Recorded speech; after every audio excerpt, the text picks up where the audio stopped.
দেখুন কিভাবে আমার আলতো ছোঁয়াতে গাছের পাতাগুলো নুয়ে পড়েছে। আচ্ছা, এই গাছটার নাম কি বলুন তো?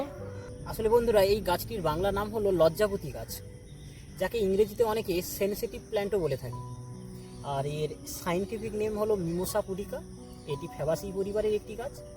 তো এই গাছের যে তথ্যটাই আজকে আপনাদের জানানোর জন্যই আমি ভিডিওটা করছি। তো আমি ক্যামেরা একটু সামনে এগিয়ে নিয়ে আসতে বলবো।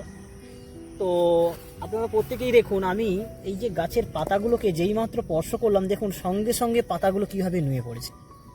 তো কেন এমন হয় বলুন তো? আজকে আমি আপনাদের সেই তথ্যই জানাবো।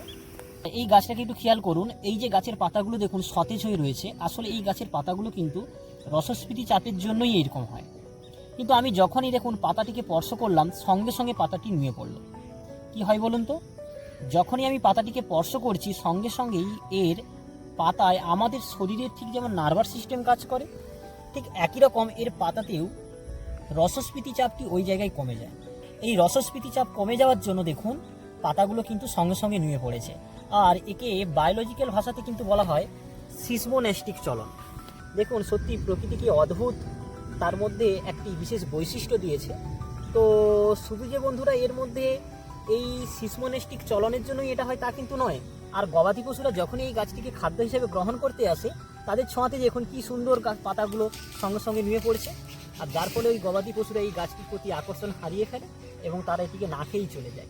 আসলে এই গাছটির কিন্তু এটি একটি আত্মরক্ষার বিশেষ উপায় বন্ধুরা। তবে বন্ধুরা যাই হোক, যদি আপনাদের ছোটোবেলাতে এই গাছ নিয়ে কোনো স্মৃতি থাকে অবশ্যই কমেন্টে জানাবেন। তো আমি দেখুন এইখানে কত সুন্দর একদম বন হয়ে আছে এই গাছগুলোর সন্ধান পেয়েছি। আর যদি ভিডিওটি ভালো লাগে তবে অবশ্যই লাইক কমেন্ট শেয়ার তো করবেন, চ্যানেলটিকে সাবস্ক্রাইব করবেন ও আমার পেজটিকে ফলো করবেন।